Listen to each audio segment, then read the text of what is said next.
من مهدی هستم، ورزشکار. امروز اومدم با یه چالش خیلی خفن. هر کی بتونه بیشتر از من شنا بره قراره 1 میلیون ریال بهش جایزه بدیم و تا آخر ویدیو همراه ما باشید. عزیز ورزشکارمون بدنسازم هست. بریم ببینیم میتونه چند تا شنا بزنه، میتونه ما رو اصلا شکست بده یا نه. برو بریم. سلام. داداش ما یه چالشی داریم. چالش هم اینه که هر کی بتونه بیشتر از من شنا بزنه 100,000 تومان جایزه میده. هستیم بریم؟ بریم. بیشتر از اصولی شنا زدن اینه. 1 تو پشت بازو داری میزنی. برو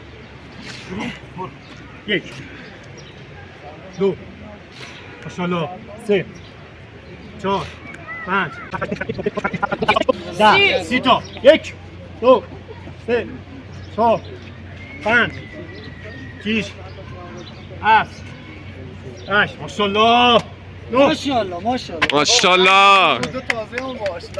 آقا نمیگم ماشاءالله واقعا عالی بود.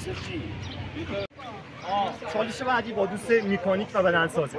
بریم ببینیم این دفعه هم شکست می‌کنیم یا برنده مسابقه میشیم. بزن بریم. سلام. سلامازی. دوست عزیز چالش داریم. چالش هم هر کی بتونه بیشتر از من شنا بره بهش 100,000 تومان جایزه نقدی. بریم؟ ماشاءالله.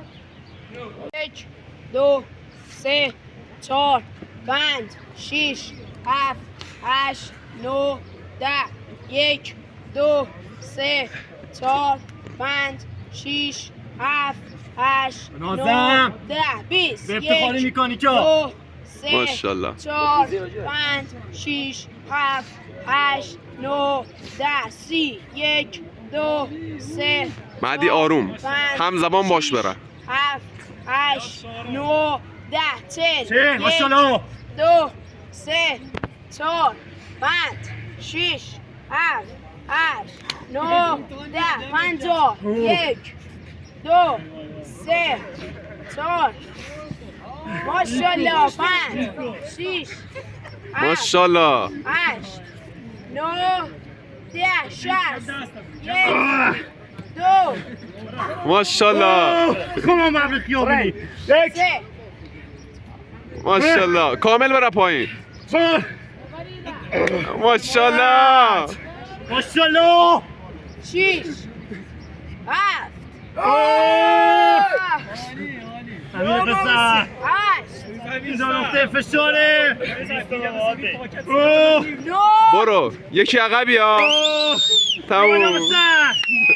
ماشاءالله مهدی. بازم برنده مسابقه شدیم. ایول اون بعد خیابونی اون نقطه فشاری ها وسط تموم.